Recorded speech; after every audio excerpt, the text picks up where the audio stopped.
The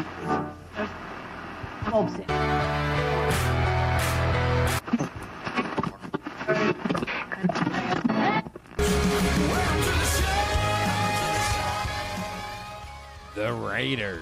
What'd you think of episode 2, Mr. Carter? Well, we saw Antonio Brown's feet. And everybody lost their minds. Those things were gross. They were definitely getting circumcised. I like that's how he put it. My feet are getting circumcised. We saw him leave the team. I'm assuming that was when he went to go deal with the helmet issue. Is why he left. No, so Did he just leave because he was like, I'm going to leave? No, he left because he needed to get all of his feet taken care of. And the helmet thing just happened to go on. The helmet thing was going on while he left to handle his feet. Oh, so the news just broke out about the helmet thing? Yes. He didn't, go to New York? Like, I'm going to file this grievance with you right now? Okay. Well, I mean, he picked that fight, but he was leaving to get his feet worked on, from what I gather, from what I've been reading. Oh, that's what I thought happened without reading anything, just kind of keeping up with whatever. It's like, all right, cool. Looks like he left there to go get that done. Yeah, so speaking of the helmet thing, since we're on that subject, how ridiculous is it that he picks these stupid fights that he knows he's going to lose just to keep it? So he leaves camp, and all the focus is on his feet. And I get John Gruden saying it's not his fault, but it's his fault for having his feet all messed up. Right. Like, it could have been preventable. But take care of your body. Right.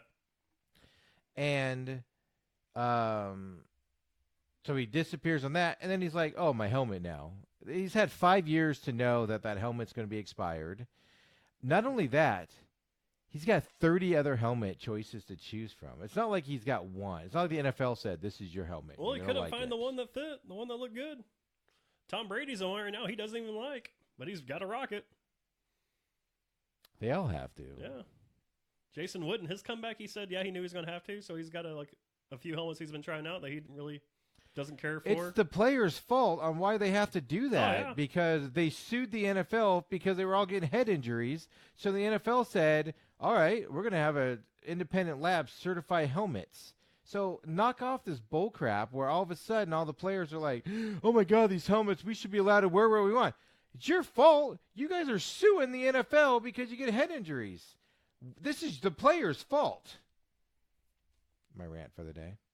Yeah, I mean, it's totally their fault, but I mean, I guess I can kind of see where they're coming from.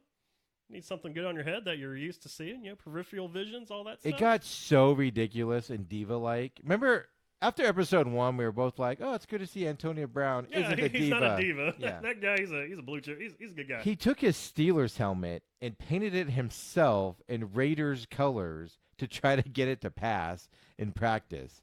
How freaking ridiculous in 12th grade and 7th grade can you be right there? Hey, it's pretty solid, though. I mean, the guy likes what he likes. He's loyal. He's loyal to his helmet. I'm not going to knock a guy for being loyal. That's loyalty right there. You know what? His helmet didn't protect him from? From his feet. No. From getting his head taken off in a concussion when Vontaze Burfict, his teammate now, laid him out in that infamous playoff game. I was kind of surprised we haven't seen more Vontaze Burfict and I'm completely Antonio Brown that. stuff. Because, we haven't seen a lot of Vontaze. I don't know if he was just like, I don't really want to be a focal point on the show. They can say if they want to be on the show or not. Or I feel like, we were kind of shocked last week with Richie Incognito being on the show, but he was another focal point again. Did you see as they welcomed the LA Rams into camp? Did you see his comment? He's like when they got in a fight in the scuffle. Yeah, he's like, what I learned in therapy. Yeah, my therapist taught me not to worry about it. And that other guy's like, I was going to bring that up, I didn't know how. Not my monkeys, not my circus is pretty much what happened there. And we called it last week. We knew, all right, cool. There's probably gonna be some fighting going on this week because the Raiders and Rams are doing the joint practices, and joint practices is just a reason to fight because hey, that guy's on our team, so screw him if he gets hurt. And we saw a little bit of pushing and shoving. That's all it was. So that was kind of exciting. Max Crosby, the rookie defensive end, broke his hand, came back in the game. Intern over here. Intern number 2 watched that part this morning, and she was like, what? He's going to go back in the game? I was like, he's got to get those reps in and make the team. So I was waiting for John Gruden to hype that up, and I get why maybe he didn't, is because you don't want to hype up that mentality. You know what I mean? Like, they're trying to play that mentality down in the NFL. Which is BS. But I think John Gruden should have turned around and been like, man, this is what you need to fucking do to make this team. This is football. But you could see, though, John Gruden at first was like, where's Mad Max at? And they're like, well, he's in getting his x-rays. He's done. And then he gets told that he's getting his hand cast and he's coming out. Like, you could just see John Gruden like almost smile. Yeah. Like, yeah. No, I thought John Gruden this episode was great. Man, that guy is not afraid to say fuck, is he? He throws it down. And even this episode, he even was sitting there silent. He's like, I need to quit cussing. And then he comes back. He's like, get those fat fucks over there. Like, all right, yeah. Get him, John. I've always liked John Gruden, but people said that coming back into the league after being out for so long, he wouldn't be able to relate. I think he relates with the guys who like knew that football was getting pussified, but they didn't want to be part of that. So now, look at the way he's handling Nate Peterman, who I want to talk about for a minute. He is not a leader. Nathan Peterman is not a leader at any stretch of the thing. He's quiet. He's not vocal, and they're cutting it a certain way. But also, we've seen him in Buffalo with the six interceptions, which they showed, and but he's not a leader. He's lucky to be on this team. He's lucky to be in the league. He's lucky to be getting this opportunity. And Gruden just liked the guy. Gruden pretty much had a Gruden grinder camp with him when he worked for ESPN and said, you know what? I think this kid might have some upside. But that's my point. So, like, he messes up, right? And Gruden's like, man, I love you, but pull your head out of your ass, He knows how to talk to people just instinctively to get him to go. And then he went back out in that game and he drove down the field and scored and had a pretty good drive at the end of the game. But I also think, flip side of that, you can tell who Gruden wants to be his backup. I think he wants Peterman to be his backup, which is kind of why he's like that. Not coddling, but coddling. With Mike Glennon in a pick. What the fuck are you fucking doing? What are you looking at, Mike? It's because he knows Glennon's been in the league a lot longer. So he knows he can talk to Glenn in that way, And my favorite part on that was when he goes to the sideline and he's like, "What'd you see?" And Glennon's like, just a bad throw." And he goes, "I don't care. What'd you see? What were you thinking?" Like he wanted to know what he was thinking to see. Then he told him, and he's like, I get that." And he turns around and walks off. Yeah, it makes sense. Cool. Just making sure you saw it. I saw it. So, but I mean. For a starting quarterback in David Carr that Gruden is not sold on, they were trying to get rid of him all last year and this year in offseason. I think it's becoming abundantly clear. And I'm a Glennon fan. I don't think he's as bad as people say he is. He just hasn't had an opportunity. Very long neck. Yeah, very tall guy, 6'6", and it shows when he's on the field, right? But I think the Raiders' offense is in a lot of trouble. AB or no AB, they're in a lot of trouble this year. Well, we were introduced to Keelan Doss this week. Last week, we were kind of shocked with the cut of Ronald Oley as they got us to that little, hey, here's the kid you should know. And we were like, both thinking, this is going to be the feel-good story of the season. And he was instantly cut 2 minutes later. But Keelan Doss, the local kid, trying to make the 53-man from roster, Alameda, makes pretty good catches, but misses the easy ones, is what it looked like, in practice at least, which was kind of shocking. John Gruden definitely liked to bring up the fact that Doss likes to get his pen wet and a lot of ink, if you know what I mean. The ladies? Yes, the ladies. He writes a lot, Jason? Is that what you're trying to say? Yes, he writes a lot. He's into calligraphy? He is definitely into calligraphy. Well, that's the name of a stripper. The whole point of that was just that he's from there, so he has a lot of family and friends and new friends. He mentioned girlfriends multiple times to John Gruden. I know. He was very intrigued by his dating situation. And Doss even played it like, I got a few, but they ain't coming. Yeah, but that's what I like about Hard Knocks is it's showing the business side of it. And now it's like, man, is this guy going to perform enough to make this team? And you just don't know. So, you're rooting for the guy. And even John Gruden says it, man. He goes, you're rooting for these guys. They become family members. And, you're rooting for them, but it's ultimately up to them. And I'm going to have to make some hard decisions coming up here. And I have a feeling he's going to be one of those hard decisions. So we saw Hunter Renfrow do a little lean on me as well last night. Awful. Thought it was I didn't think it was awful. I thought it was awful. I hate that rookie hazing stuff where they do that. Well, that's like all you can do now. You can't like haze them. That's like all you can do. You get them seeing their fight song. I did not like how they got up and made them say their signing bonus. Because Hunter Renfrow was like 300,000, and then Mad Max gets up there and he's all 780,000, and it's like probably could avoid that. Well, I'm pretty sure they're doing that because that's who's going to be buying dinner at some point later this year. Right. Cool. Hey man, you already got the money in. Let's go buy some dinner. But man, Hunter Renfrow, small guy. Tiny guy. Really tiny. Out there on the field, even with the pads on, he just does not look big at all. Standing next to David Carr when they were talking about Carr's proposal or whatever. And it was like, man, tell him to stand up. But, he's quick. He's fast. I mean, he's that Julian Edelman-like, I guess you could say. Yeah, probably lazy comparison because they're both white, but I'll let it pass. Well, if you see race, Jason. If you see color, Jason. Well, see color. I'm just saying. I was comparing the shortness and the size of them. Heard some people comparing Pat Mahomes and Kyler Murray for some reason. Wonder why. John. Both running quarterbacks. So, speaking of comparisons, John Gruden and Sean McVay did not realize how close those two actually were there with Gruden giving McVay kind of his first shot in football. Yeah, I knew him Piss Boy. Yeah, they came up through football identical, where Gruden had to beg to get on the Eagles staff back then. And they made him. They basically create an unpaid position for you, and it's the same thing with McVay there to get up there. I mean, they're two peas in a pod, no doubt about it. Both play style, fiery coach style. All that stuff. So that was good that they played that up. I knew that side of it, and I wasn't sure if they played it up at all, and they did. So that was kind of neat to see. It's always good to see the stuff get played up and whatnot. I didn't. So my other takeaway from it is, man, that Raiders number 4 draft pick, on defensive line, They got panned for that draft pick to begin with. That kid's. I'm not saying he's not going to be good someday, but this is going to be a rough year for him on that defensive end line. So, he just can't go up against that. Though I'm assuming that was the Rams starting offensive line that he was going against, but he looked tiny compared to those guys when he was going up against them when they were doing the in pad scrimmage. And I mean he was barely making some of those guys belt buckles. I thought that. Another cool thing too during the practices and whatnot was Weddle coming up to Carr's like, oh hey guys, look, this year's, and Carr's like, oh yeah, we look good, and he's like, man, what's up with AB, man, those feet? And they were just kind of joking about it.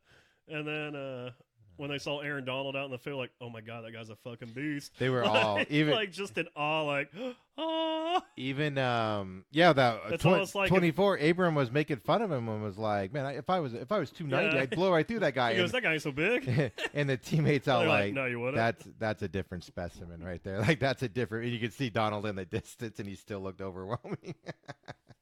But yeah, I mean, even the lineman we talked about earlier from Nebraska, I just forgot his name. Richie Incognito. Richie Incognito was like, man, that guy just swatted my arms away like they weren't. And Richie's not a small guy, man. He's a tough guy. And he was like, man, he just swatted my arms away like they weren't even there and ran around me. It's like, man, why are you this good? So, I mean, it's neat to see the other players talk about the other superstars in the league and all of that good stuff. So, I mean, I enjoyed it. I'm enjoying this year. It's not the business side like it normally is, and it's going to – but they don't do the cuts like they used to, too. We saw Mark Davis once, but no speaking term. We did see the GM talk as we saw our first appearance of Brett Mushberger this season, which the Hawaiian shirt doing I don't know if the Hawaiian shirt in the Raiders hat is a good look. He looked old. And then he kept being like, you can see his hearing aid behind him, too. Yeah. And then he just got signed 2 years ago. They're going to be replacing him pretty soon. Well, no, it's the whole point of him signing there is to be the radio guy when they move to Vegas. Yeah, but he's going to die soon. Because he lives in Vegas. Yeah. He's definitely not a young spring chicken, that's for sure. And actually, when they were doing the Musburger, on HBO, I actually felt like it was kind of bad. Like, the way he was just talking. I'm assuming he's in the booth by himself, the way they positioned it. I feel like he's there. He's the play-by-play guy, but I'm pretty sure you'd have to have an analyst in there. It's going to Brett talk. But, I mean, but that's what they had on HBO, and I was like, this is not. Yeah. I mean, he's a legend. Because he was the guy bringing the news or whatever. Yeah, and he's a legend by any stretch of the imagination, and, I want to see him do well, actually. I think it's a good pickup. Even Gruden said it. Of all the free agents we got, Yeah, they got him, 2 years ago, right, when they made that announcement? Yeah, they made the announcement, but this is his first year on the radio, I think. Because, like I said, I thought he did last year too. He might have. He's the transition. He's the transition between Oakland and Vegas. And yeah, he was on there last year as well with Lincoln Kennedy. He's the that's right. I forgot the old offensive lineman for the Raiders. Yep, old Chris Townsend reporting from the sidelines. Yes, so that was neat to see, and it just you get to see the coaches in there, but a lot of the business stuff. But like I said, they don't do cuts like they used to. Pretty much everybody is on the team until the last week at this point. So you won't see a lot of that. So that'll be coming up down the line. But I like the way they're portraying this, and they're not like this week was all about backups, rookies, guys that aren't going to make the team. They focused on 24, the defensive back with Abram, out there, and because it was his first preseason game, and that boy likes to hit, man. Hopefully he can stay healthy though. So far on the Raiders team, who's been your favorite? I don't know if I have a favorite, to be honest with you. Like, I think they're going to be awful this year. Well, no, like just watching the show. Like, if you watch the show, like, oh, he's my favorite character on the show.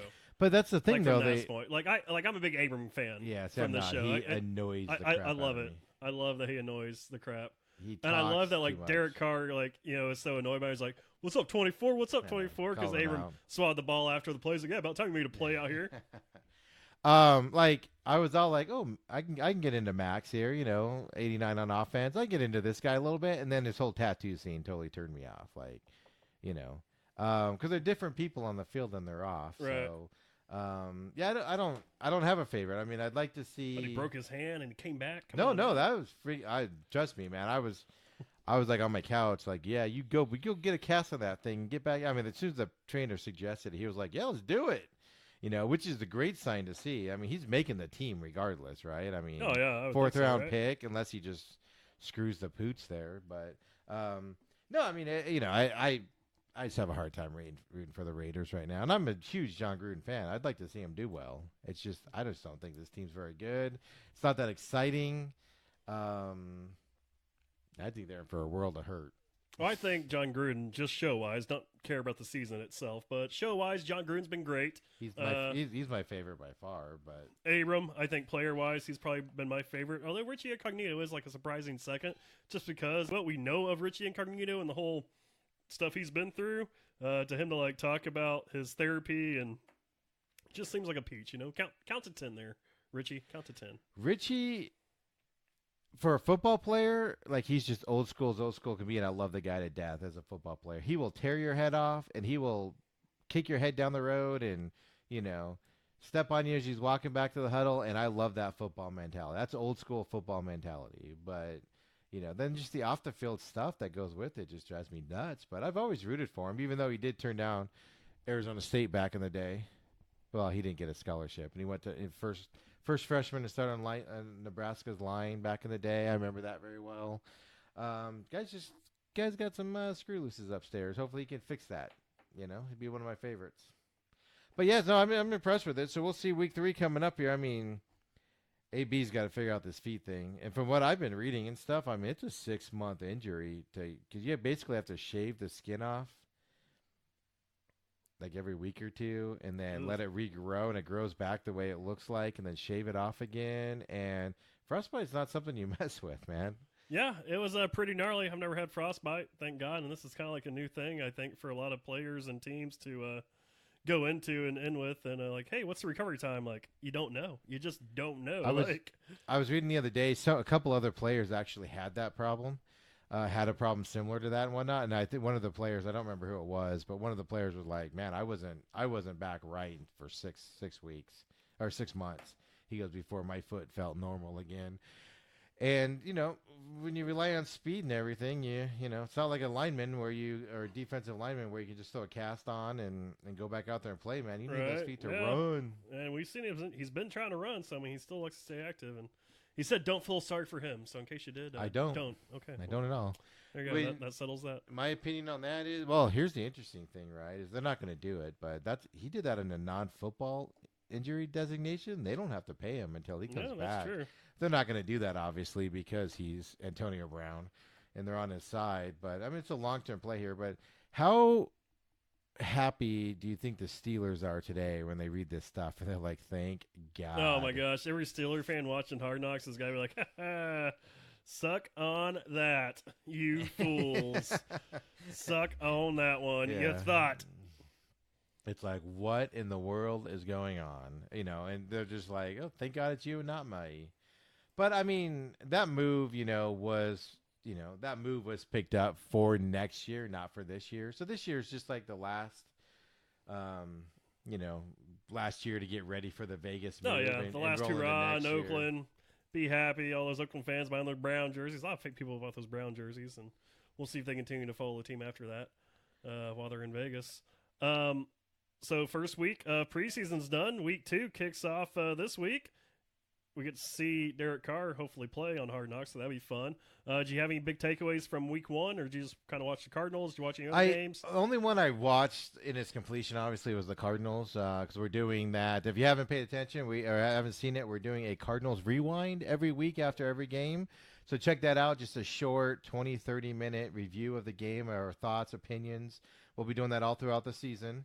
So we talked about the Cardinals, obviously, on that. I was impressed with Kyler Murray's poise and whatnot. I'm really interested in seeing him this week because they'll go back out for a second series at least. Game's going to be on ESPN as well. Is it? Yes, nice. National game tomorrow night. Yeah, so I'm excited about this week on that. But all the other games, I just watched the highlights for the other games. I'm not going to sit down and watch. I'm not going to lie to you. I'm not going to sit down and watch preseason games and study them or anything like that for multiple reasons because it's just vanilla and whatnot. But I was surprised at the hype that the New York Jets offense got after that game. Yeah, they're getting a lot of hype so far. I mean, a lot of people think that they could make that big jump. Let's not forget, though, they play in the same division as the New England Patriots, and yeah, I just don't see it. But I mean, which we'll have more in depth on that when we do our season preview as well. But yeah, other than that, I mean, everything was pretty basic and vanilla. There was really nothing. I mean, the Giants. They're not Eli. The quarterback they drafted. Daniel Jones got a lot of hype from the New York media. And the owner doesn't want to see Daniel Jones on the field this year. Yeah, so I think that's going to be a hype issue all year for the Giants out there. I don't think Eli played at all, so it was just his show, Daniel Jones' show. Miami, I followed that a little bit. Obviously, Rosen is losing out to Fitzpatrick or Fitzmagic. Fitzmagic for now until that magic runs out in October, which it usually does. I know, right? And then I saw Cleveland's first drive there with Mayfield, Mayfield and the boys going down the field on there. Other than that, it's pretty basic. I mean, nothing. Those are the things to pay attention to. Everybody's up on the Green Bay Packers this year, and I don't get it. Yeah, I don't think the Packers are going to be turning any heads or anything like that this year. Not that I saw them doing the off season or anything like that. So I don't know. I'm just hanging out, waiting for my $40 million man to get that contract. Just waiting.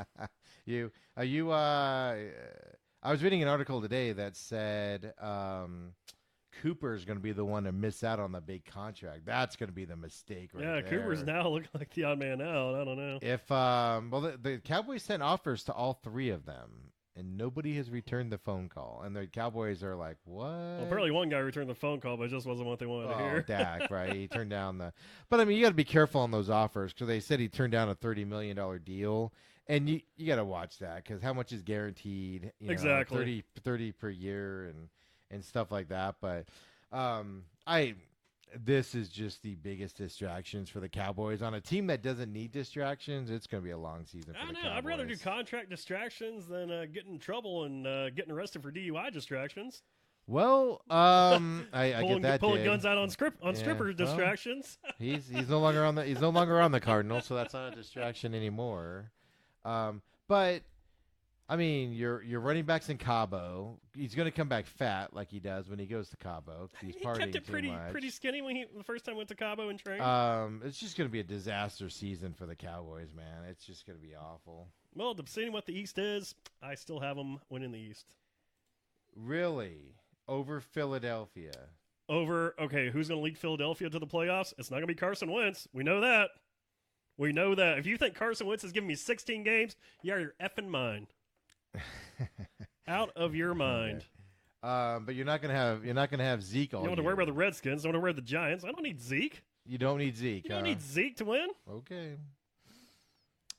So, updated future odds from Vegas. Eagles are 12-1 odds to win the Super Bowl this year. Guess where the Cowboys are? They were, 15-1? Well, 20-1. 21 now? Yeah. So, as of this morning. So they're still holding, Zeke to hold out? Yeah, I'm assuming that's with Zeke still holding out, obviously, yes. So, 20-1 is where they slipped down to on that. I agree. So he doesn't go 16 games. That Eagles team has a lot of talent on it. You know what they don't have? Distractions. Contract distractions. Well, you know what they do have is some of the hardest hitting fans in the league. Did you see them already mid-season form last week? Yes, I did. What the heck? Just beating the crap out of each other. It looked like the girl was involved. I don't know what happened, but she was trying to say no to him. So it looked like to me the guy, maybe something was said, overheard, and he was like, "What'd you say about my girl?" And those two guys like, "We said we're going to take her back home and bang her. Like we're about to do you, mother effer." And they just beat the crap out of him. And she's like, "I told you not to do that." So it's like, they probably broke up. That's your moral out of the story? Yeah. Guys are bleeding everywhere. Teeth are missing. And you're like, yeah, they probably broke up. Yeah, they probably broke up. The best part of that would be if the girl went with the guy that got beat up.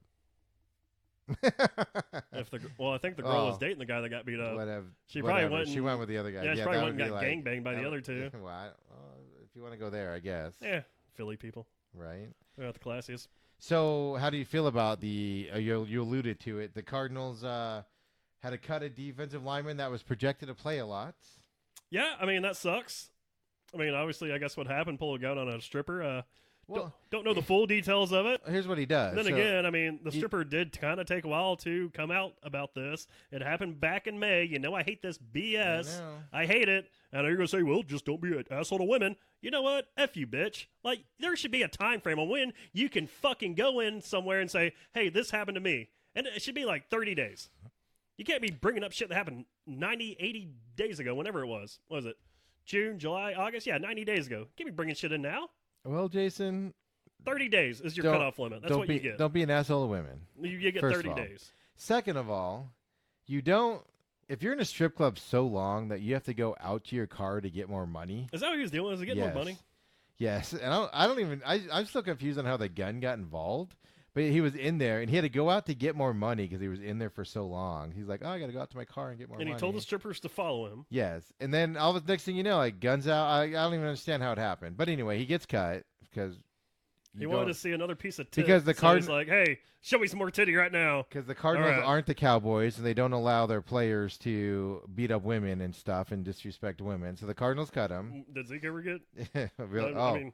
Zeke's never been inappropriate with women, ever. He whipped out a tit for free. He gave us a free tit. See? Old boy should have watched that. He would have been like, oh, yeah, look at that. Zeke's doing the right thing. Yeah, whipping it out. Don't be an asshole to women. And she went home with him that night.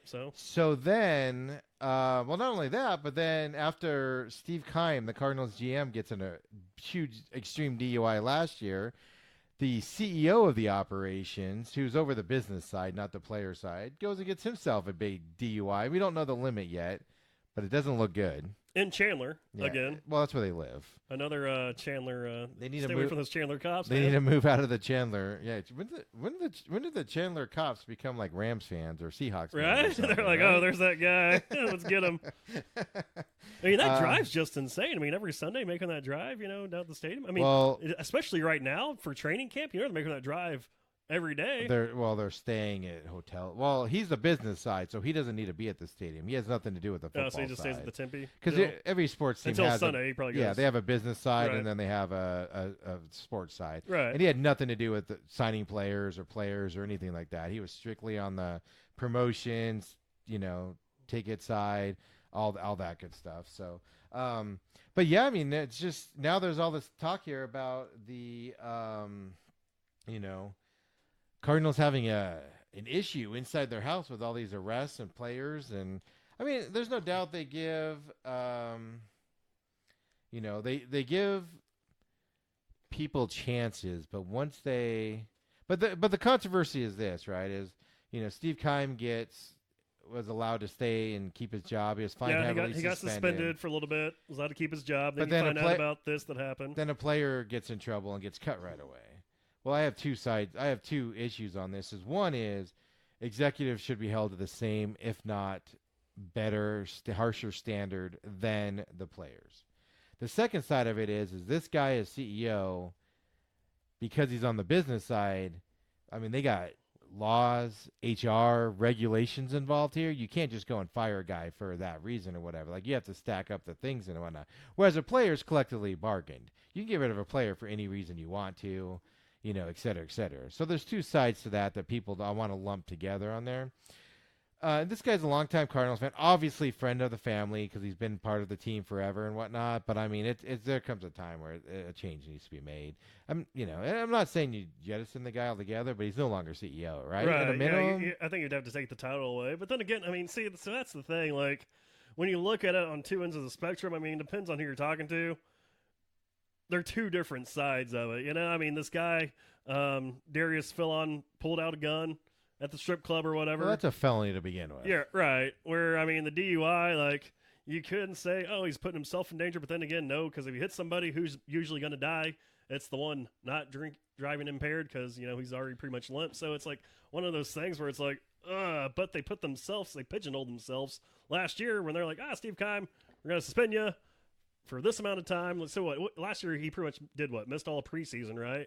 Was there any other games on top of that? Yeah, I want to say it was 6 weeks. I want to say he missed the first couple weeks of the season. Yeah, but it wasn't anything like terribly too bad. But I mean, a couple $100,000 fine. Well, that's coming from the Cardinals. The NFL didn't do that. Yeah, the NFL didn't do anything. Yeah. That. So I would be fine if they did the same thing with this guy. They suspended him. Had a huge fine involved. But like I said, being on the business side, he's on a whole different side than the collectively bargained side of the football side, and I'm interested in seeing what they do on this because I agree. I mean, they've set themselves up for a standard here that is not. I would not want to be. I'd be having a meeting today if I was Michael Bidwell, and I would be saying, "Hey, knock it off." I would have had it last week. Well, that's what I mean. Sunday, Saturday. Next person that has anything like this, you're like, we have zero tolerance moving forward. Here are the things, and go. So basically, when you call me and say you get arrested for a DUI, you're also giving me your 2-week notice, your resignation as well. Right. Like that. That's where I'm going to stand on that side of it because they pigeonholed in that way. No other business you're in. Well, I mean, people get fired for DUIs all the time if it comes to company cars, whatever. But a lot of times employers don't even know about it. And unfortunately, this is a very public business. The odds are with it. And people take that stuff seriously, rightfully so. So, I mean, you could potentially lose fans if you're going to support these guys doing this stuff and totally. driving under the influence and everything. And it's not good for a community business. It's not good to be in that route. So I'm interested in seeing how this plays out.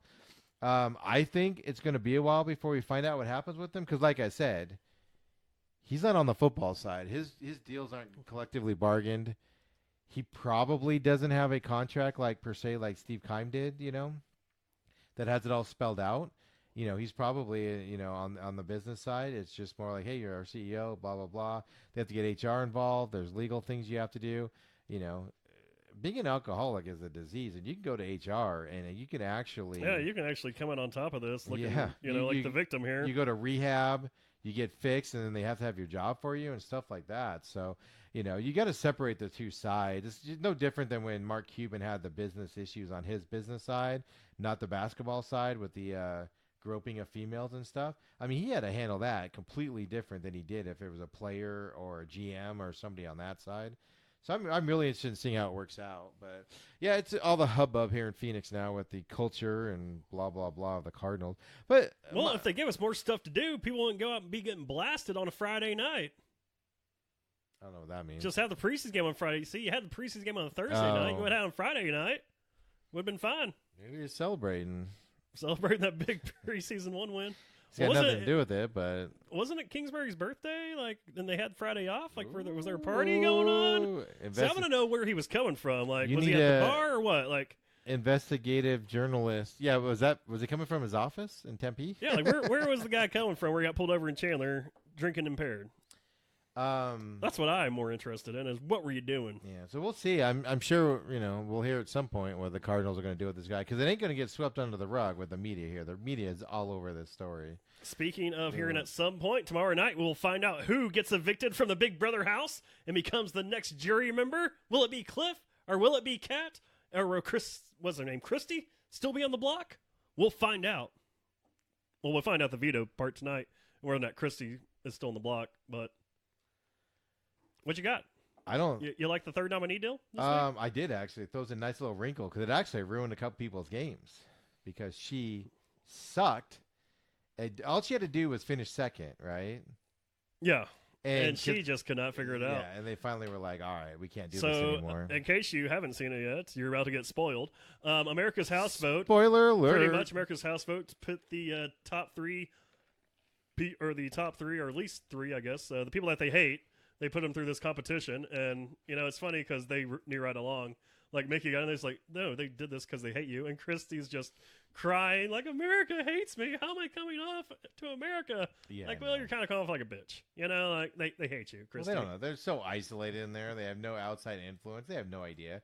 Like, in their mind, they think they're all like, oh, I'm saving the world. And it's like, no, everybody hates you guys. Stop hunger, y'all. Let's go. But no, so Christy, Annalise, and Mickey were elected to play. I figured right away Mickey would win, which he did. Well, like, whenever the thing came, I was telling her, I was like, Mickey's got to win this. Like, there's no way he loses this. Like, it's a pretty easy when they game. said what it was, yeah. And then he, figured out, so what they had to do, they take the egg from the chicken fence, through the chicken wire, above their head, down this plank to knock off some deals that said safe. Those eggs are pretty hard to roll unless you shake them, which Mickey found out. Then he had to somehow tell Annalise, with Christy in between them, hey, shake the egg because I want her to lose. Like, he wanted her. He's like, I hope she loses. Like, she's got to lose. So, first of all, Jack got voted off Jack last week. So, he's the first one in the jury house, which, like I said, we discussed that last week. It was a mistake. They needed to get rid of Mickey, and they didn't. They lost their chance because now he's safe this week. But then, after winning this. But second, Mickey is dumb. Mickey is playing a game that he thinks everybody else is playing with him, and they are not. So that's one thing we learned this week. Like right now? Yeah, like he wants nothing to do with anybody, right? He wants, he feels isolated. He's by himself. So he's like, I'm just going to win everything and I can be safe. That never works out, right? That never works out. But then second of all, like you said, he was helping her out. Well, she was willing to throw that thing to finish third to keep the other girl safe. Right. And Mickey has no clue that that's going on behind his back. Tommy's trying to get the 6 shooters to get back together. None of them have any interest in that whatsoever, and they're all just placating Tommy on there. And Cliff has a majority right now, so the Angels. This is going to be an interesting week because 2 out of the 3 people on the block are kind of have secret alliances that if they go through, they're safe. Well, if Christy stays on, I think you get Christy off. Regardless if what you are in the house, you get Christy off because Christy and Tommy work together, and Christy and Tommy like each other. And plus, this is Tommy's HOH. Like, you have a chance to stick it to Tommy on his HOH and send her home. But my point in saying this is yes, in a normal year, yes. But this year, they're not playing it that way. Well, they don't play like that any year because they're all I know. So, like, vaginas. That's my point is they're all – it's like ever since the 6 shooters broke up, everybody's playing their own little game, and they don't see all the other blind sides coming. Mickey's by himself now. Like, nobody likes him.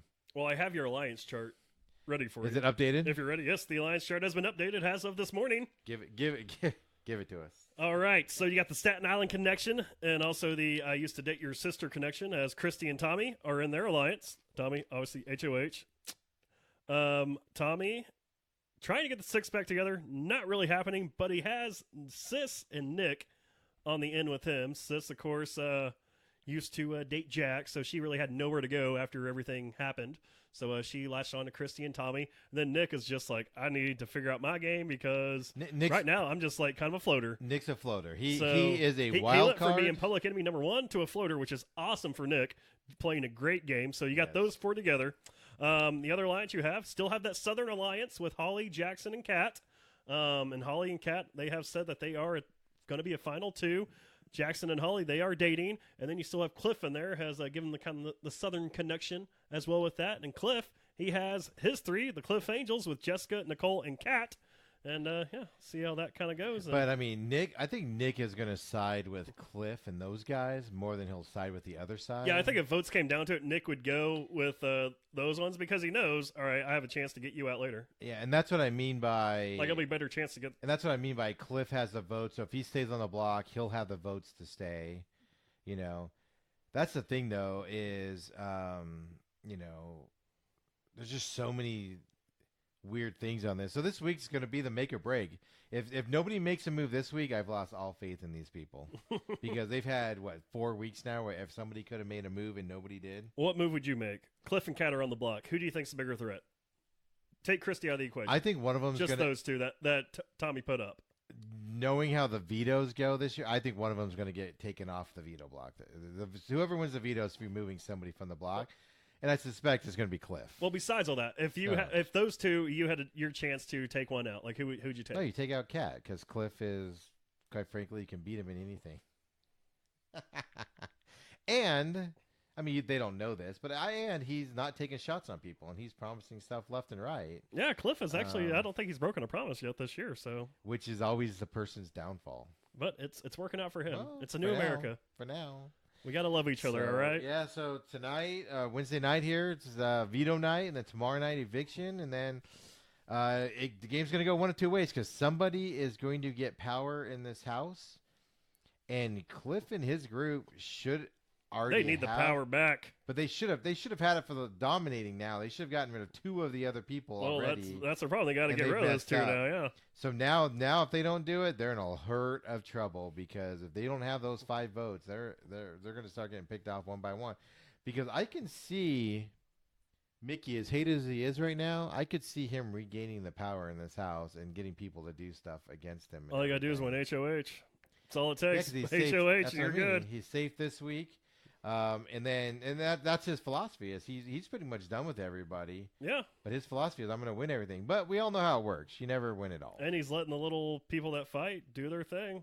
I think Mickey's at least going to get favorite. I think him or Cliff is going to get America's House guest, America's favorite. No, Mickey is hated, man.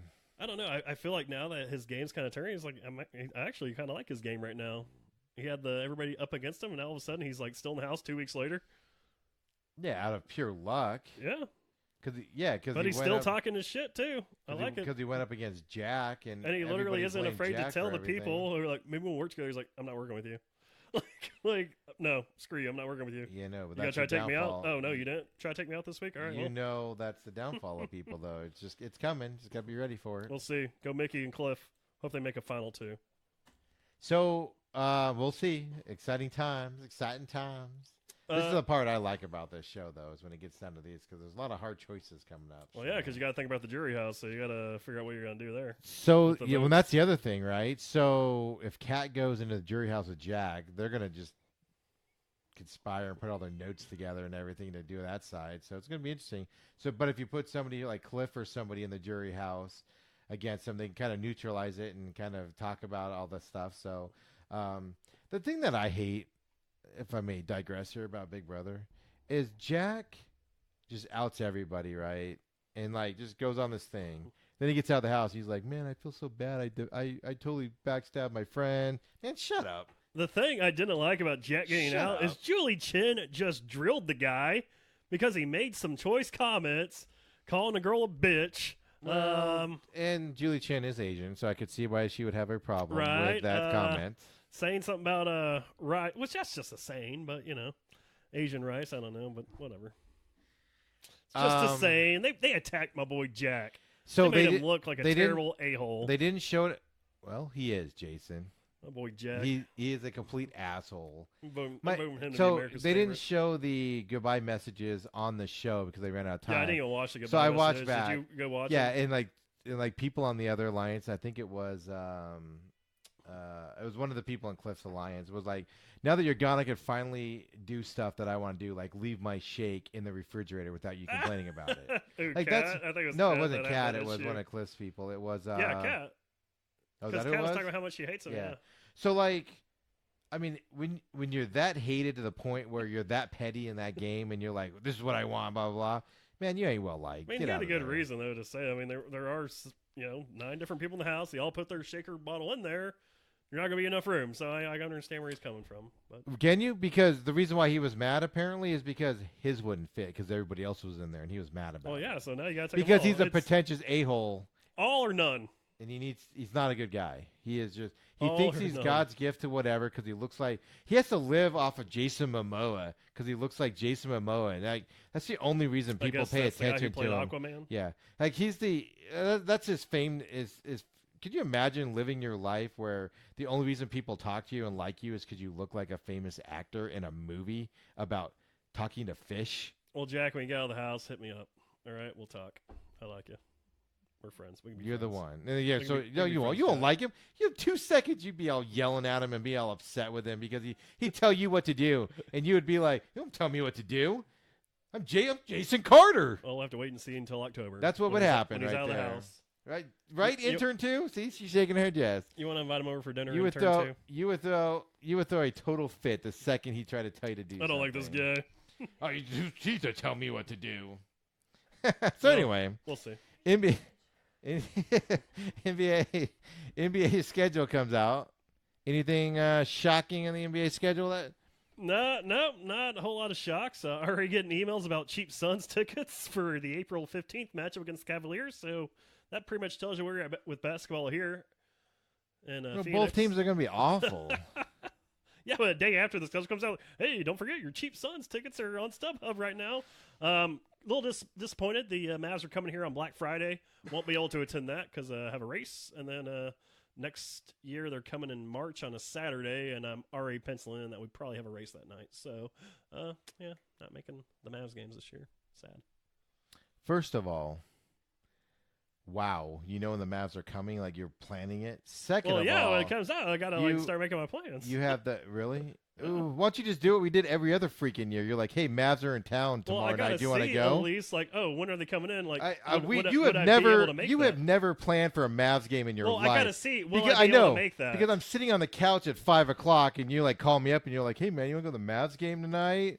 And I'm like, dude, it starts like in an hour. You're like, yeah, so let's go, man, get ready. That was only for the second game this year. The So- first game, we had it planned. Never planned for it, but all right, It was whatever. planned.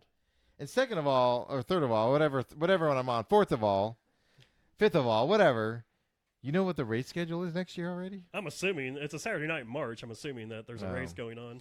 So yeah, nothing stood out for me because I don't really care. I'm just gonna, they're gonna play what they're gonna play, Right. I mean, the Christmas Day games look pretty good, I guess, but, But what about Joseph Tsai? Excuse me if I say it wrong. To buy the rest of the net, he's going to buy. He has 49% controlling. He has 49% of the nets now from that Russian billionaire, and he has the option to buy the rest of the team by 2021 if he wants to. And he's got a deal in place to where now he wants to buy the team today, and the total cost is going to be $2.35 billion for the Brooklyn Nets. yeah, 2.35. Highest selling franchise in the history. That beats the Carolina Panthers earlier this year for. Oh, really? That'd be the highest one right there? Yeah. So $2.2 billion was what David Tepper bought the Carolina Panthers for. And then, Tillman Fertitta or whatever it is paid $2.2 billion to buy the Houston Rockets in 2017. So this blows it away. Brooklyn Nets, $2.35 billion. Does not include the stadium. Here's a fact that I learned that I'm fascinated by. The NBA the phrasing is, the NBA prefers their owners own the arena in which they play. Right. NBA pushes its owners to also own their arena. So that price does not include the arena. So he's going to have to buy the arena on top of it. How much you think arena's worth? Another 25 mil? 50 mil? Are you on crack? Maybe? You don't build an arena for less than $500 million anymore. Yeah. Maybe. All right. That was a little off. I don't know. Yeah. Well, I mean, this guy's a multi-billionaire. I mean, it's, he's writing a check for what you and I would write a check for $25 for. But I'm just happy to see that China and Russia's working together. I mean, obviously it's about to come to an end, and we're letting the Chinaman win. But hey, you know what? Hats off to those guys letting China and Russia work together. I don't even know what to say on that. But of all the league, I guess my big thing on this, of all the leagues out there, the NBA is the most expensive to buy. Clippers were bought for $2 billion, and they don't even have their own arena. They share an arena with the Lakers, and they're not even the main. Well, what other teams there. The last couple of years? I mean, the Panthers, that happened last year, 2 years ago. Yeah, but football you expect to be in the $2 billion range, right? Because of the revenue. NBA, I mean, you don't have revenue for NBA. I mean, the Rockets for $2 billion. It's kind of like NFL too, with just what goes on throughout the year. People talk about the NBA. So what is? First of all, people just make too much. First of all, third of all, whatever. I'm on now. Of all. Yeah, of all. Man, remember when ownership was like Jerry Jones bought the Cowboys, and his dad was like, "Don't spend $1 million on the Cowboys. That's a crap deal, you know." Donald Trump said, "Nah, this ain't gonna do good." Yeah, and now it's becoming the billionaire club where you can't even think about owning a team unless you yourself are a billionaire. Forget about your investors and everything. I knew we should have got the Tampa Bay Rays when it was low. Should have bought low. Couldn't afford the air conditioning bill on that place, let alone. Nobody comes there anyways. Fucking. you want air conditioning? You better fucking buy tickets. That'd be my motto. Jerks. So what I find, that'll be interesting to see here, because the Russian dude, because I'm not even going to try to say his name, is going to continue to own the Barclays Center. So it'll be interesting to see how that works out on that deal. But I mean, the Russian guy bought the Nets in 2010 or so. God, I mean, he's pretty much doubling his investment in 10 years now. Mikhail Prokhorov. Prokhorov? That's probably how you say it. Doesn't matter. Doesn't matter. He's not going to be in the league anymore. Any coming up here. And then they signed Kevin Durant and Kyrie Irving. Of course, Durant's going to be out for the year. So, I mean, on there. But, so I don't know. I find it fascinating. The other thing I found fascinating about the schedule coming out is, why does Major League Baseball release their schedule today, yesterday? It was like the same day, right? Yeah, but so I have two issues. One is, why are you coming up with your schedule now? Rangers aren't coming here next year. Oh, bummer. God, bummer. What are we going to do? Oh, you can't plan ahead for your Rangers games a year from now? March 31st, me and Matt Woods are already planning the trip out to the new ballpark. Let's go. For the opening of the new ballpark? Yep. That ballpark will be there for like 20 years. Yeah, you can see it later. It's that, right? It's not going to be. It's opening day though. Not just opening day, but opening stadium. You might have something else going on 9 months from now, buddy. I know. We got to wait. That's what I told her. I was like, "Hey, babe, this kid comes out a few weeks earlier. Might leave you for a weekend." You just threw that out on the podcast? Interesting. Oh, shit. You want news for anybody there? No. To the 4 people listening. You're I know, right? Well, now everybody knows. Congratulations, Jason. And intern number 2. And we had this talk beforehand about how we don't say names or anything, and then you just throw out... Yeah. I bang my interns, just in case everybody was wondering. I bang my interns, and I didn't inhale. All right. Next subject is so why do you have to release your schedule in August? Yeah, I thought that was kind of weird. They usually do they used to the last weekend of the year. You literally had no idea what the schedule was, but you would go that last weekend of the baseball year at home, and they'd do fan appreciation weekend. They did give you a schedule, hey, here's the schedule for next year. And be like, oh sweet, look, our schedule for next year, and you were shocked. And now it's we're gonna release it now, which is a little odd because at least if you want to do it, I mean, I know baseball is pretty much happening 9 months out of the 12-month year, but you figure do it in December, do a release then or something like that. That way people are talking about it, getting hyped up, or January, before the season starts. I don't know. On a side note, since I was talking about baseball, Archie Bradley just gave up a 2-run home run for the Rockies walk-off. So the Rockies just won 7-6. Yep, he is probably not the closer. Good job, Archie Bradley.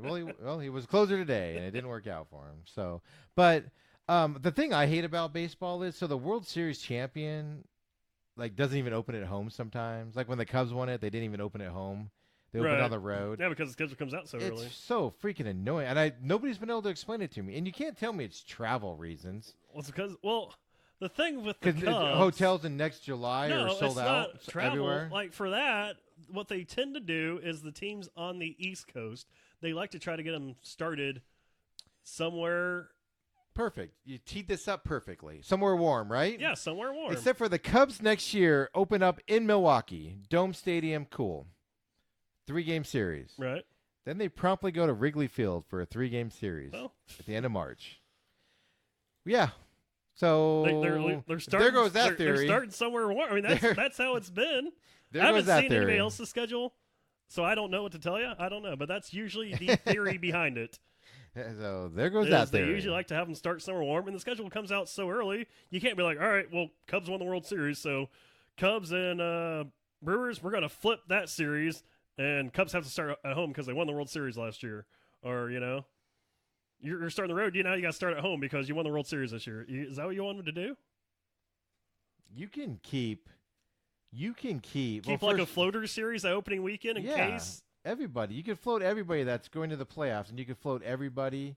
What would be wrong with everybody in the playoffs starts playing each other? Well, even if it's not at home, or they play each other, right? So let's say Cubs, Dodgers. I'm just gonna throw out, in the National League. So they'll start the season out together. You just keep that opening series open. Winner of the World Series gets the home game. Loser gets to go on the road. That wouldn't work because that's interleague. But you can still kick it off in the early. Yeah, so you can easily change that up to where the World Series winner goes. Like, it's not that hard to do. But when you come out the schedule in August, it's just stupid and ridiculous. I never understood it. Makes zero sense. Blah blah blah. How about that? So, you think the Astros? I heard from another radio station source, since you kept texting in bragging about how you're watching the Houston Astros yesterday. Dylan Cease, my man. Cole's out though, huh?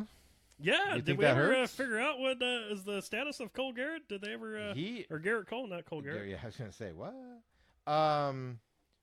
I saw yesterday, and I don't know if it was a confirmed report that he's out for 4 weeks for precautionary reasons. But I don't think that was confirmed by anybody. I think that was just somebody saying, like, worst case scenario. According to CBS Sports, hamstring injury is not a super serious injury, that he will be out for a few weeks. So, I mean, not too concerned because that team's not missing the playoffs. They're pretty much locked in the playoffs. Yeah. He's got to be ready for the playoffs. And once you get to the first round of the playoffs, you still have Zach Greinke, Justin Verlander, and now I'm forgetting the other guy. He's probably not even going to pitch in the first round. Yeah, he might not pitch in the first round because it'll be a clean sweep of whoever the hell they're playing. And then you'll see him in the second round. He can kick off the 7-game series there in round 2. And to wrap up baseball, my favorite tweet that I saw yesterday was the Phillies spent $300 million to sign Bryce Harper to not finish in third place. And that goal is being accomplished because they're finishing in fourth place. It happens. Can't win them all. It's a team sport. Jake Arrieta, he's out on the shelf. So, just a tough year for the Phillies. Yeah, same thing with the Padres. They tried. Tough year for the Padres. They tried. Their $300 million that they pumped out there. So I did have a baseball note. The Texas Rangers might not to operate with foul lines this weekend because Josh Hamilton is getting inducted to the Rangers Hall of Fame. So just keep that powder away. All right, just keep the powder away. I wish we had a rim shot for it. Yes. I'll throw one in there. Yes. Oh, Lordy. And he is being inducted this weekend. This weekend. You're not going to that, huh? I have no reason to go to see Josh Hamilton talk for 30 minutes about how much he loves Texas. But when he got traded, he, pretty much gave him the bird. or when he signed with the Angels, he pretty much gave him the bird. I don't think he's going to talk about how much you like. I think he's going to just be thankful that they gave him the opportunity, whatever. But he's not going to be like, oh my God, I love Texas. Texas has always been home. Yeah. So since day one. we've been neglecting our WNBA talk lately, so I figured I'd bring up a story about the WNBA. Did you see that fight the other night between the Mercury and everybody? You see that dude, Brittany Griner? Dude, first of all, there's your being asshole to women right there, man. Yeah, Brittany freaking attacked. That girl was way too small, and he just did whatever he had to do, manhandled her. First of all, Brittany Griner is a dude. I mean, is a woman. Yeah, you had it right first time. Yeah. No need to correct yourself. Second of all, quit being a dick to women, right? Because holy shit, there's some haymakers being thrown.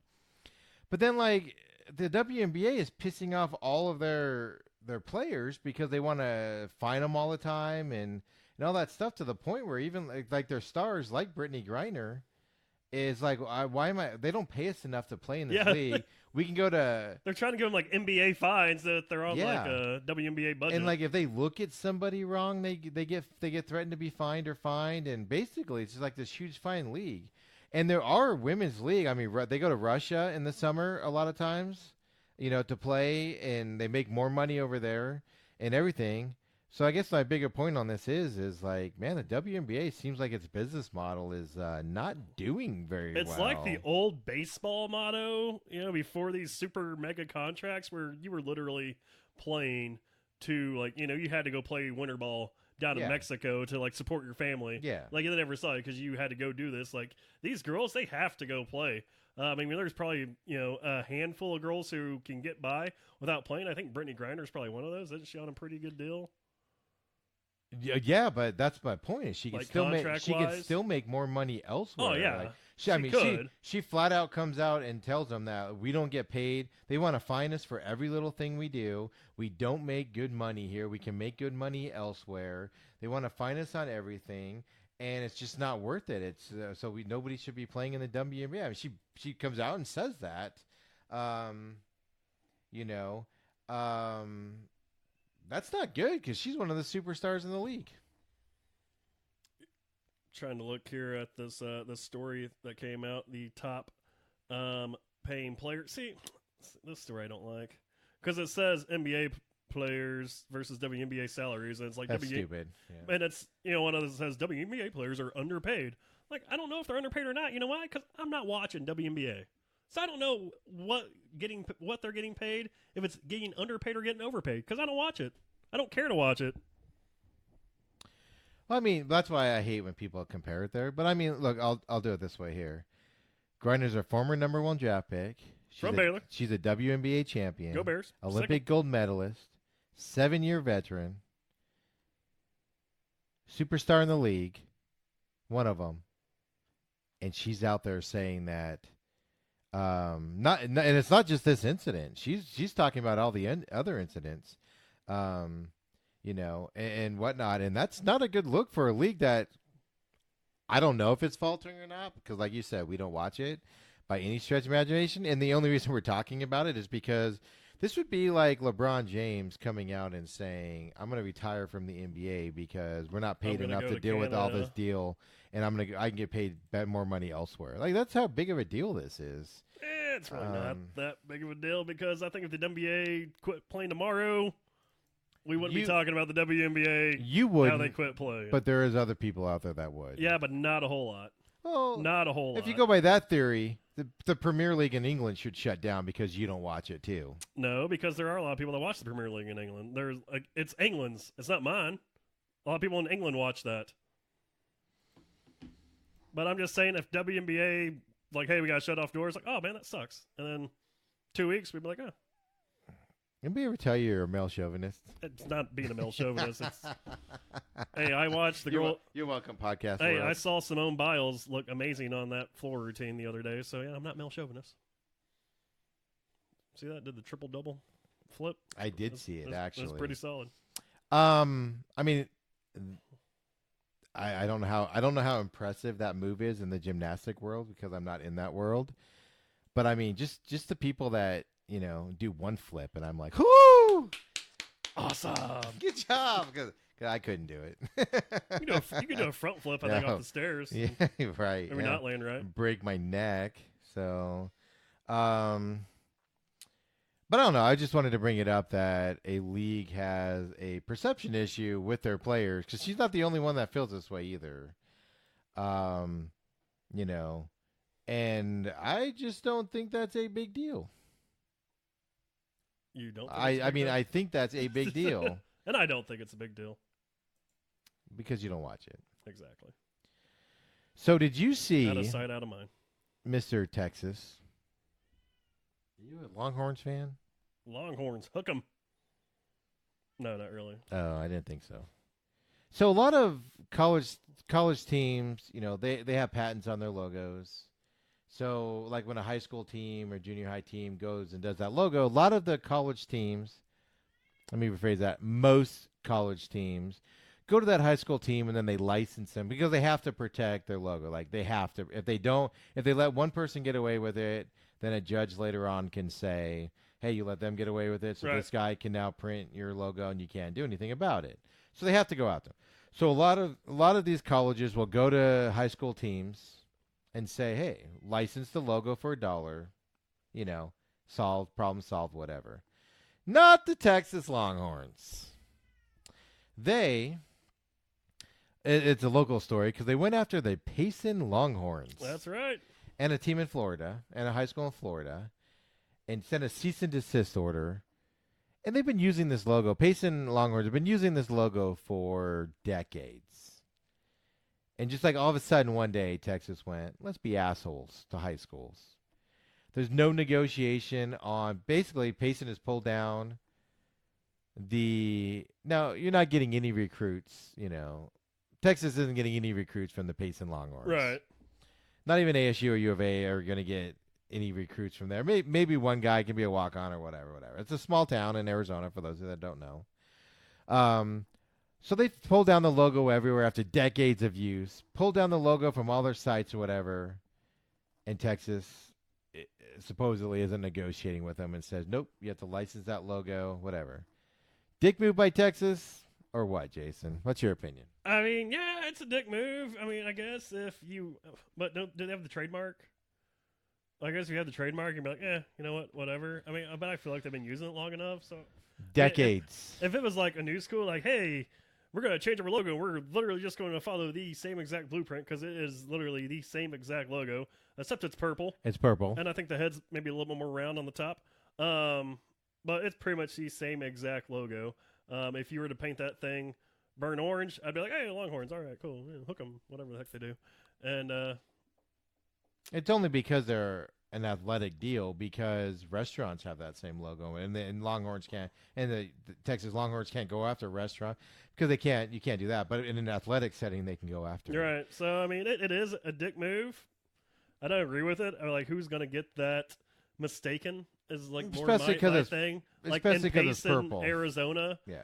Like I don't think anybody in Payson, Arizona, or anybody driving through Payson, Arizona is gonna be like, oh, the Longhorns, like, are they here? Are we Austin? We make a wrong turn? Like, no, like. I would argue if you went to them and said, hey, make it burnt orange, make your colors burnt orange, and be like us, you'd sell more merchandise because the school would rather use, Texas authenticated stuff than print their own stuff, right? Right. Like, it'd be cheaper for them to do that. They can buy your Longhorn gear from Fanatics.com and not the Payson school. Yeah, I hate. Like, I get the business side of it where they have to go and do it because they have to protect their sponsors. But decades and decades and decades they've had this logo up in Payson. And just go to them and work out a deal. Like, you send a cease and desist, and then there's no talking. You make them pull down all their logos off their websites, everything. Now they're hiring a graphic designer to get a new logo on there. You just go to them and say, here's the reasons why. Give us $1. Texas is so full of themselves. I'm going out on a limb here because I have a lot of Longhorns fans, and they all drive me fucking nuts. They do have their own network. So. They are so full of themselves that nobody watches because they freaking suck now. They've sucked for years since they got rid of Mac Brown. And nobody cares about Texas football anymore except for Texas. Up and up again. No, really? All right. Oh, yeah, I think so. All right. Coming alive again. It's funny because I've only seen Oklahoma kicking ass last couple years. They were in the Big 12 title game last year. They beat Oklahoma at the Red River Shootout. Wow. Great. I'm sorry. Oklahoma was where in the playoffs? I'm just going out there. Yeah, they're losing to Alabama like everybody does. So, yeah. They made it. I say they made it. Where's Texas at? What toilet bowl is Texas playing in? I don't remember. Alamo? Yeah. But which was a great I game, hate, by the way. you could totally turn this into a, feel good, story for these high schools or whatever. You can actually help your logo and brand. But Texas' opinion is it's the same reason they didn't go to the Pac-12 when they were looking to make them the Pac-14. It's because Texas was like, we're better than everybody. You pay us more. And Pac-12 has an equal payment schedule. And Texas was like, no, you pay us more because we're Texas. And the Pac-12 was like, hey, here's my middle finger. See you later, buddy. Good luck fledgling in your Big 12 league like you've been doing the last 5 years while you fire coaches because you've sucked. I mean, Tom Herman. I think he's Look at me stand up for Payson High. I think Tom Herman's pretty solid. I'm not standing up, but I mean, what has he done? What has Texas done? Are they going to beat Oklahoma this year? Or are they going to be their stepchildren again? Yeah, they beat them last year. Great. Except in the title game. Yeah, one game. Oh, they beat them in the regular season, and it made their season, right? They got so excited because it made their crappy season better. Then they lost to them. Because they beat. Oh yeah, they beat Georgia. They were in the Superdome, man. They were at the January 1st Bowl. They were in the Sugar Bowl last year. Oh yeah, that's right. Remember old Bevo attacked the deal? That's right, the dog. Yeah, they were in the up and up last year. Oh, yeah. let's talk about that. And then the Longhorn attacks a poor little bulldog sitting there. Like, can Texas be any more full of themselves? Let's be honest here. Up and up. Just ridiculous. It showed some great signs last year. So, except for losing to Maryland, but they were playing because that kid died. So, I mean, I give them a pass on that one. Did you see that HBO is discussing with 4 college schools about a week, just a week instead of a whole off season? Yeah, like a week of Hard Knocks? Yes, and for ASU college. Was one of them. Auburn, Arizona State, Penn State, and Washington State. That's pretty cool. It's happening. I don't think it's a discussion. It's happening. Yeah. So that'd be pretty cool to it came out that it's happening, yeah. See how that goes. I think it's neat, and especially I'm excited about the schools. Washington State, the only reason to follow them is Mike Leach, let's be honest. Oh, yeah, Mike Leach is going to give us some good sound drops. Arizona State, obviously, Pac-12, better than middle road of the school, but the coaching staff, Hall of Famers on there, Herm Edwards, etc. Alabama speaks for itself. Penn State, you're going to go with the Big Ten school. Penn State might be the one to go with this year.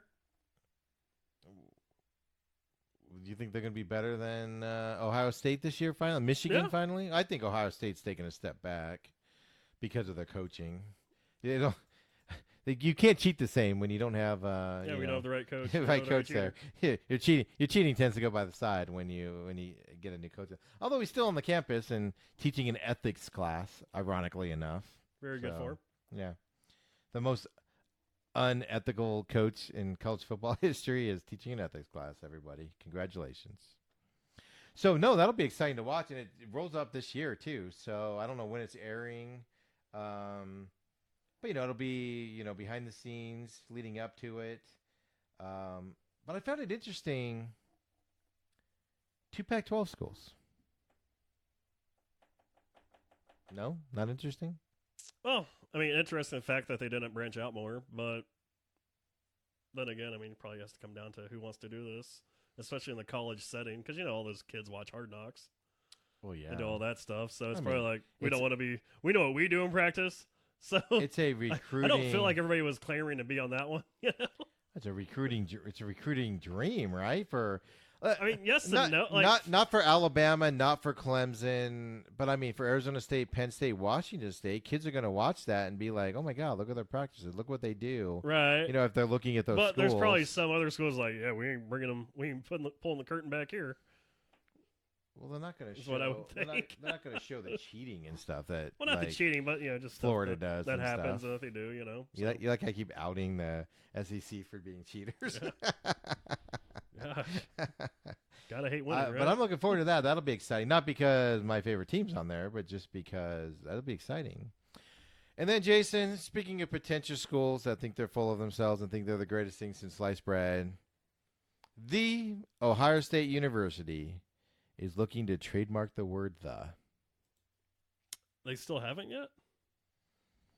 My question is how do you trademark it? Because Miami can block that, right? Because they can be like, because they're the Ohio State University. Right. And Miami is the U.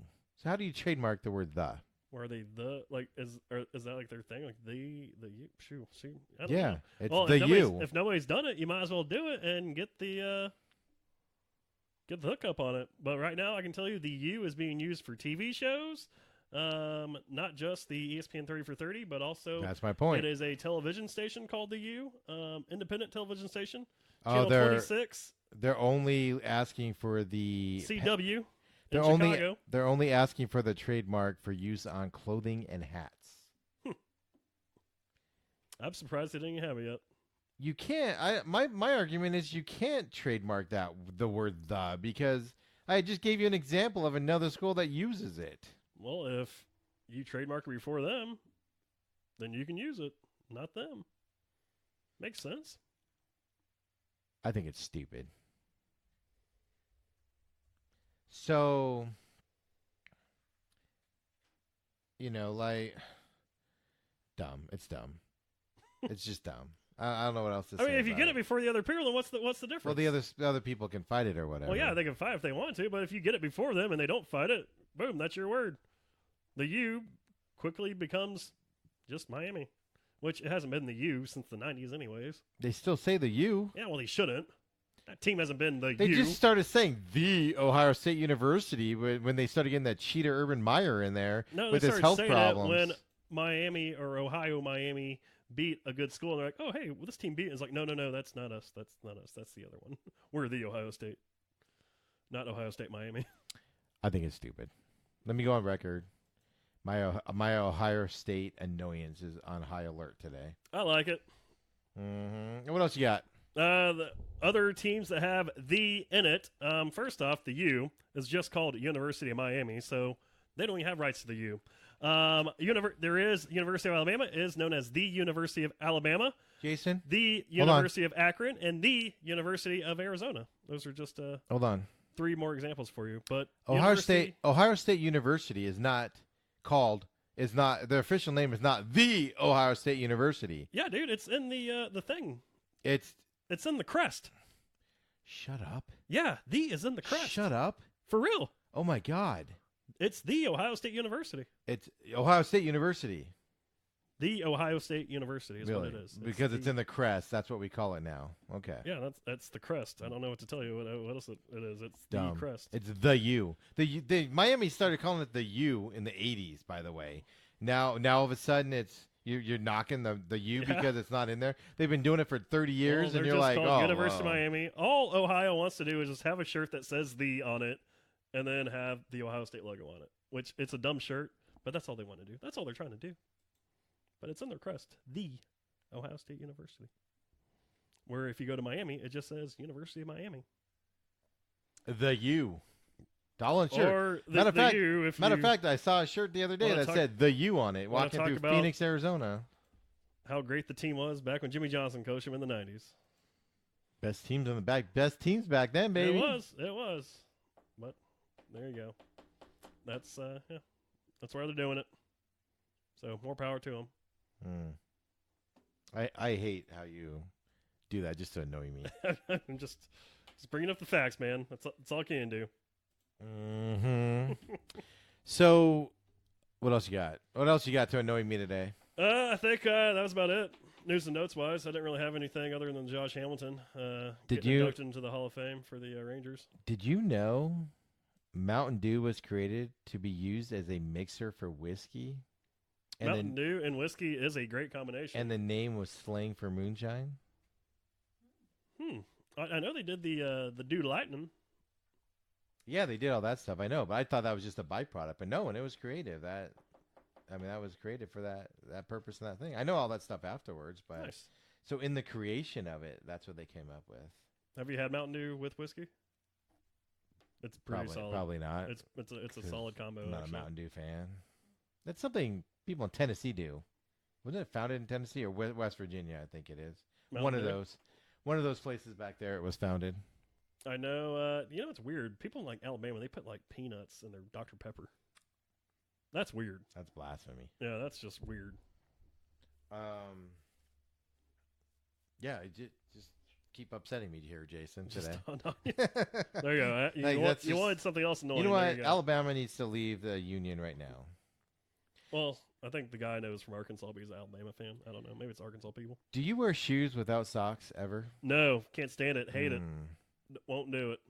Unless I'm wearing like Sperry's or something like that, boat shoes. Then yeah, so how do you feel about Cliff Kingsbury last Thursday going out and coaching with no socks? Oh, was he sockless? I didn't get the 411. Old Cliff Kingsbury was sockless. Well, Jason, follow me on Twitter, SMAC500. You would have seen a picture of it. Sockless Kingsbury. I did not see that. Yeah, no, I did retweet it out.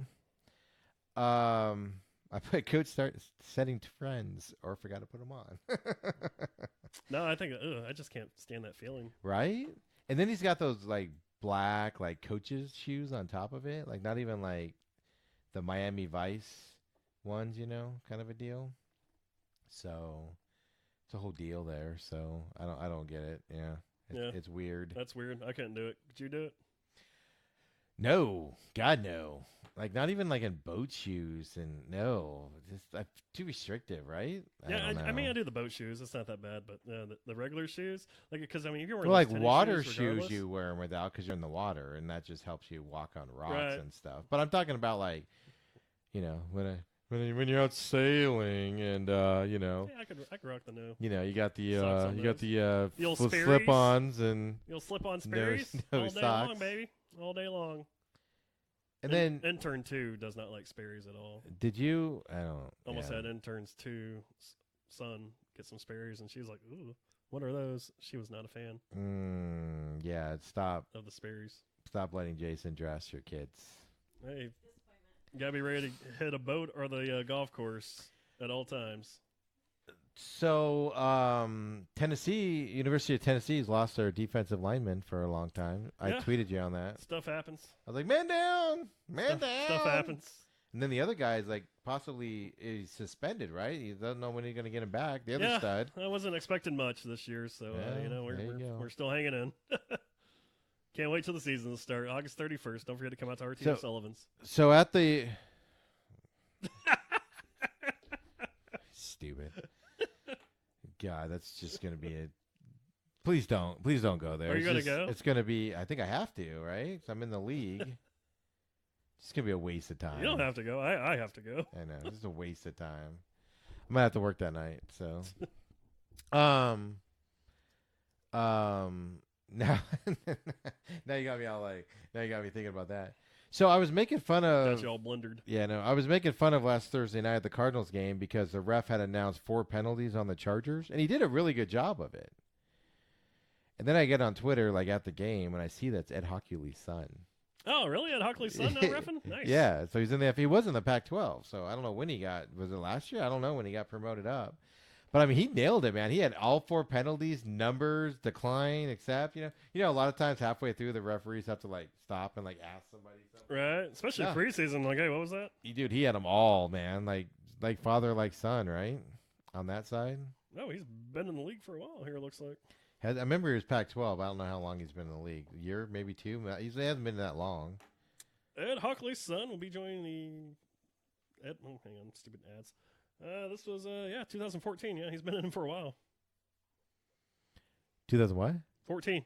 5 years. Oh wow, time flies when you're having fun. I guess he just doesn't have the guns, so you don't remember him. Right? Yeah, he's really skinny compared to him. So yeah, yeah. So nothing else, huh? No, that's all. We're done. I'm done. You done? Did you see the video of the? He's not.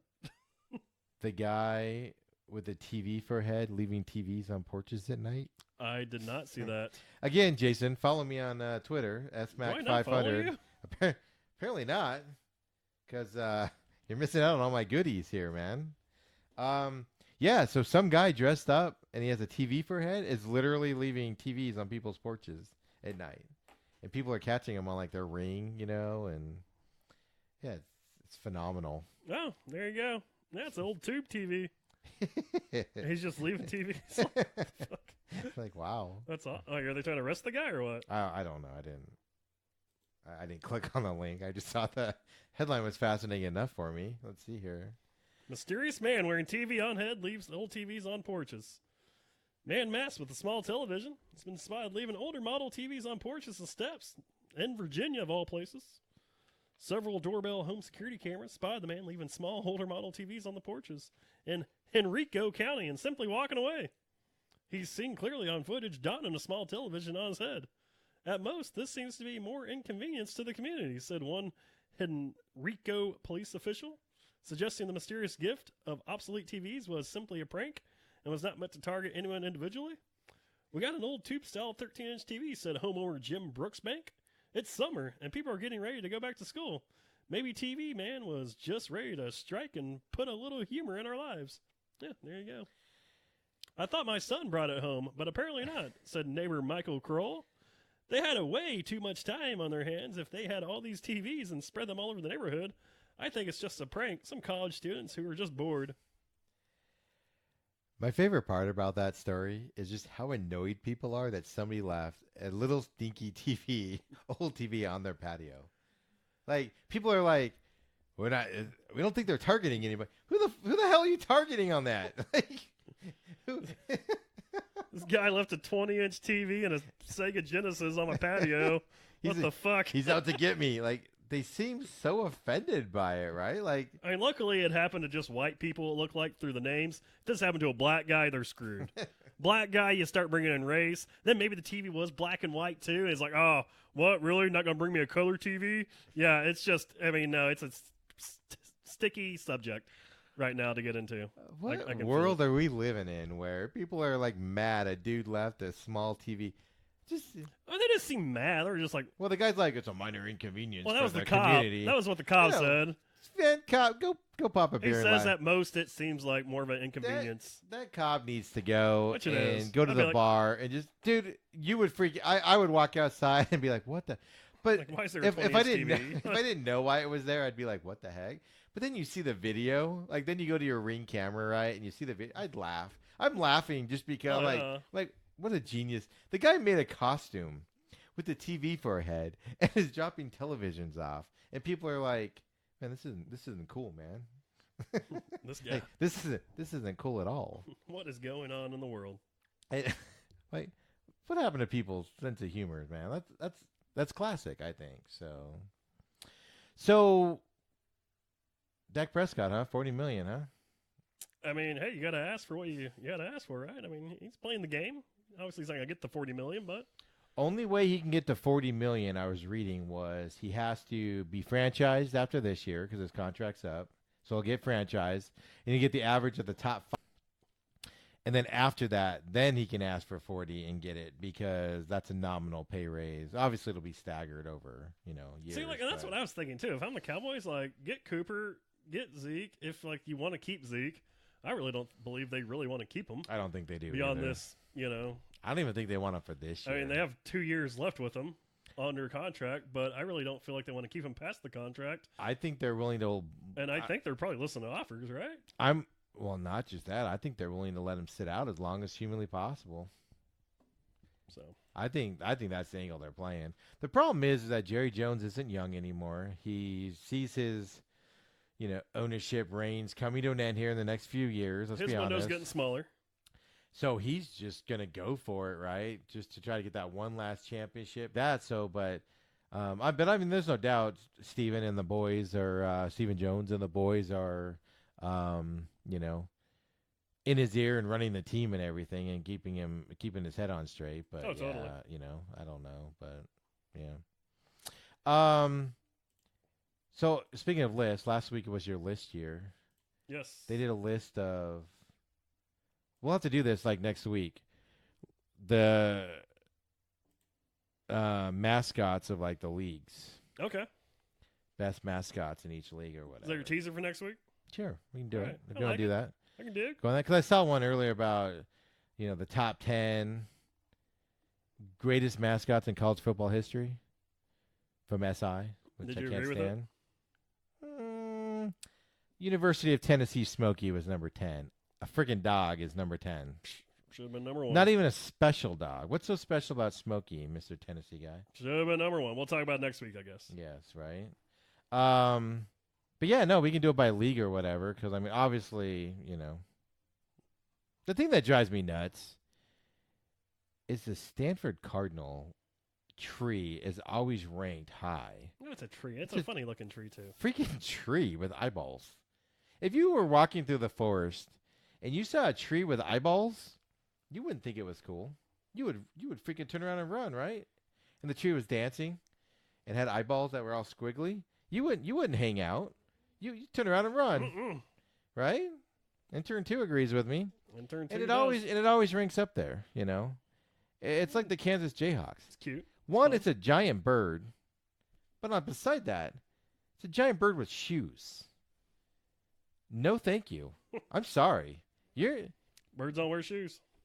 You're not going to be walking up to, you're not going to be like in a what are those, birditarium or whatever, where the birds are held so they don't fly away.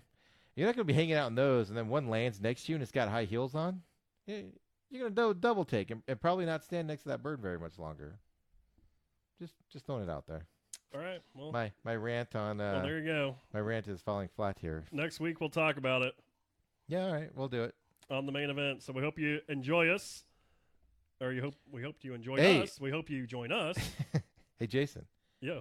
Follow me, man. It's SMAC500. Yeah, follow Twitter, Steve. Apparently, Twitter, Snapchat, and I need to figure out my game here. And Instagram, man.